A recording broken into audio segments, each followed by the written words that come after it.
Hello, my name is Kristen Bolden, and I'd like to welcome you to The Other Side of History.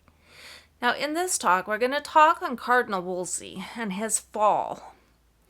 Cranmer, he continued to rise in the court of King Henry, notwithstanding his humility. Cardinal Wolsey, he continued to fall, despite all of his stratagems. The cardinal still governed the kingdom, gave instructions to ambassadors, negotiated with princes, and filled his sumptuous palaces with his haughtiness. Henry could not make up his mind whether to turn him off, but perhaps from the force of habit, the need that he had of him, and the recollection of the services that he had received from the cardinal, all seemed to plead in the cardinal's favor. For Wolsey to not have the seals was like the king without his crown. Yet the fall of this most powerful favorite was inevitably approaching. It was the month of October, and Wolsey noticed, with uneasiness, that none of the king's servants walked before him, as they had been accustomed to do. He sat on a bench with an inexpressible depression of spirits, and the various members of the court sat before him with an absent air. On the 1st of October, the dukes, two dukes, one was Norfolk and the other was Suffolk, with other lords of the Privy Council, had gone down to Windsor and announced to the king Wolsey's unconstitutional relations with the Pope, his usurpations, his robberies, and the discord sown by his means between Christian princes. Henry knew that Wolsey had not kept his promises in the matter of the divorce. It would even appear that he had advised the Pope to excommunicate the king, and thus raise his people against him. Henry gave his attorney general orders to prosecute Cardinal Wolsey, and to demand the seals from Wolsey. The next day, Wolsey had a visit from two dukes.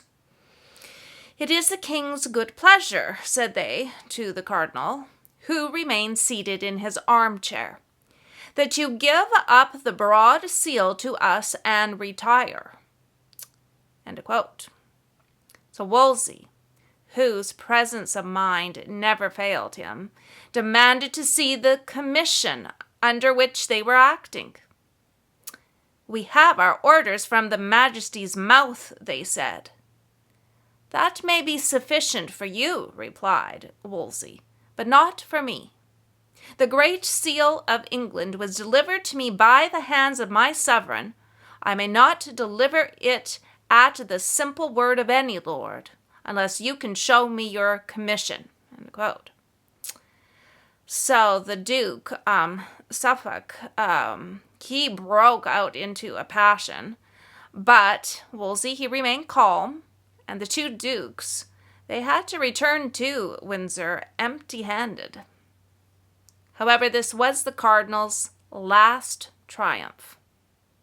The cardinal had a friend who was an ambassador. He found Wolsey with a dejected countenance. This greatest example of fortune was now shrunk to half his size. Wolsey tried to set forth his case to the ambassador, but his thoughts were confused and his language broken. Both Wolsey's heart and tongue, they failed him entirely, and he burst into tears. The ambassador regarded him with compassion and thought, "Alas, even his enemies cannot but feel pity for him." End quote.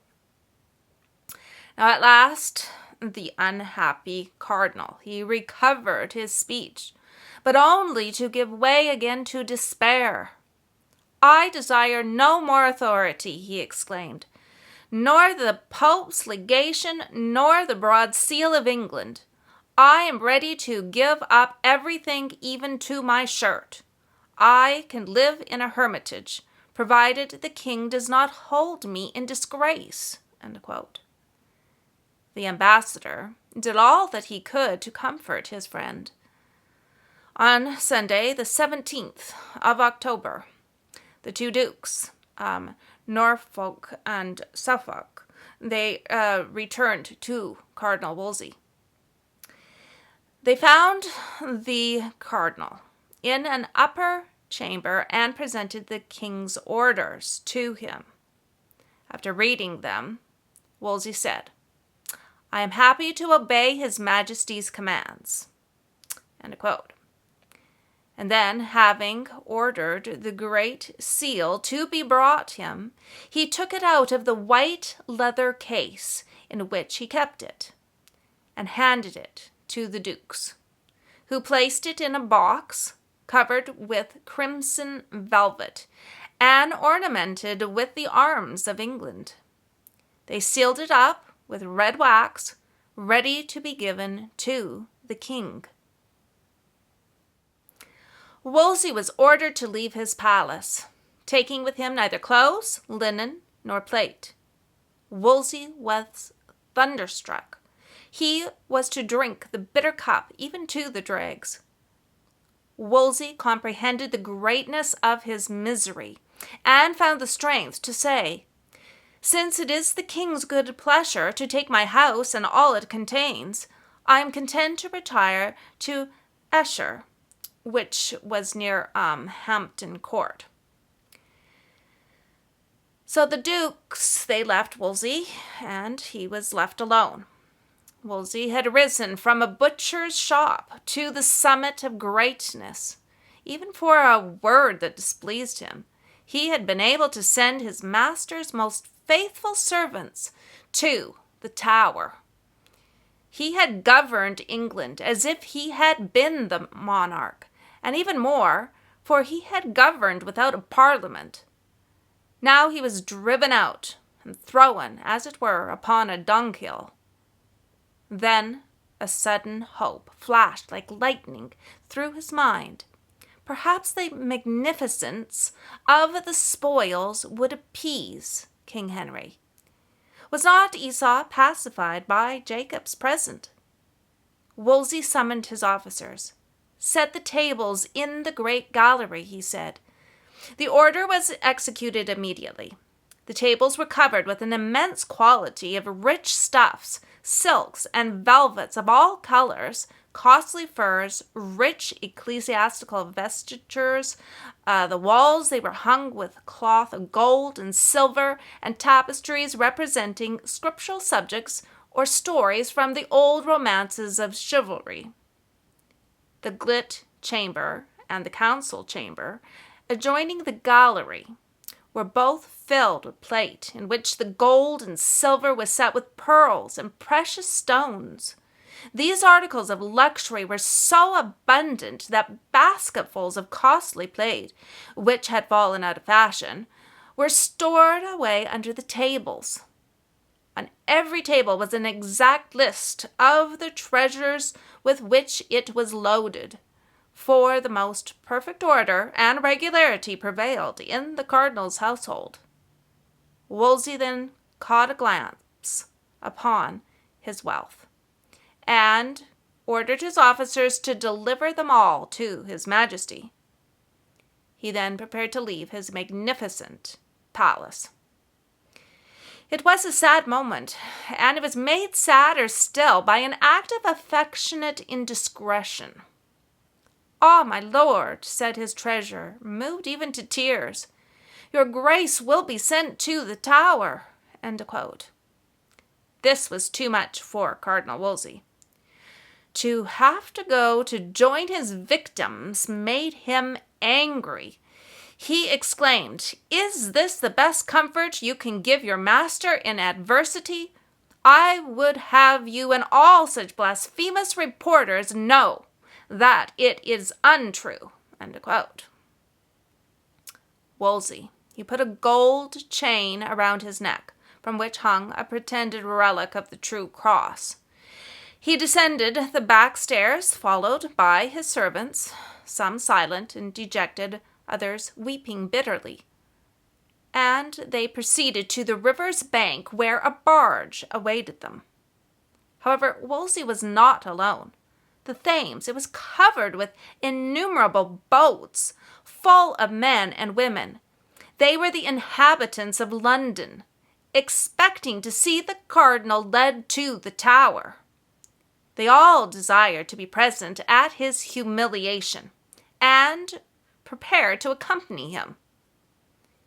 There were cries of joy hailing his fall that were heard from every side. "The butcher's dog will bite no more," said some. "Look how he hangs his head." In truth, unhappy Wolsey, distressed by a sight so new to him, did lower his head, which had been so proud. And now also those proud eyes were filled with bitter tears. Wolsey had made all of England tremble, but was then like a withered leaf carried along by the stream. His servants were moved, and even his fool sobbed like the rest. However, the hopes of the citizens were disappointed because the barge, instead of descending the river, proceeded upwards to the direction of Hampton Court. Gradually the shouts, they died away. After leaving his barge and mounting a mule, Cardinal Wolsey, he saw a horseman riding rapidly down the hill towards them. It was an officer from the king. He rode up to Wolsey and saluted him respectfully and said, "The king bids me declare that he still entertains the same kindly feelings towards you and sends you this ring as a token of his confidence." End quote. Wolsey received it with trembling hand, and getting off his mule, he took off his cap and he knelt down in the roadway and raised his hands to heaven with an indescribable expression of happiness. He remained on his knees, bareheaded, praying fervently. God's forgiveness had never caused Wolsey so much pleasure as King Henry's. Having finished his prayer, the cardinal, he put on his cap and remounted his mule. He told the king's messenger that if I were lord of a kingdom, the half of it would scarcely be enough to reward you for your happy tidings, but I have nothing left except the clothes on my back. End quote. Then, taking off his gold chain, Wolsey said, "Take this. It contains a piece of the true cross. In my happier days, I would not have parted with it for 1,000 pounds. End quote. They began to go their separate ways when Wolsey stopped and called the king's messenger back. It troubled Wolsey that he had nothing to send to the king. He had mounted on a sorry horse his fool, and his fool's name was William Patch, who had lost all of his gaiety since his master's misfortune. "Present this poor jester to the king from me," said Cardinal Wolsey. "His buffooneries are a pleasure for a prince. He is worth 1,000 pounds. End quote. Well, the fool, William Patch, was offended at being treated like this, and he burst into a violent passion and kicked and fought, and he bit all who approached him. But Wolsey looked upon him merely as a toy, and he was carried off as an unfortunate creature who long continued to utter his piercing cries. At the very moment that his master had had pity on him, Cardinal Wolsey, like the servant in the parable, had no pity on his poor companion in misfortune. When they reached the residence that was to be Wolsey's new home, the contrast was cruel. It was little more than 4 bare walls. The most urgent necessities were procured from the neighboring houses. Wolsey also knew that Henry might one day send him a gold ring, and the next day an executioner with a rope. Wolsey sat gloomy and dejected in his lonely apartments. This man, who formerly had shaken kingdoms, had been overthrown in the twinkling of an eye, and now was atoning for his crimes in humiliation and terror, an example of God's judgment. There is much more to this history, but we are going to have to get into that in future talks. I hope you are enjoying this history. I believe there's much we can learn from it. If you are, I would encourage you to just click on that like and that subscribe button. I want to thank each one of you for listening and wishing you God's blessings.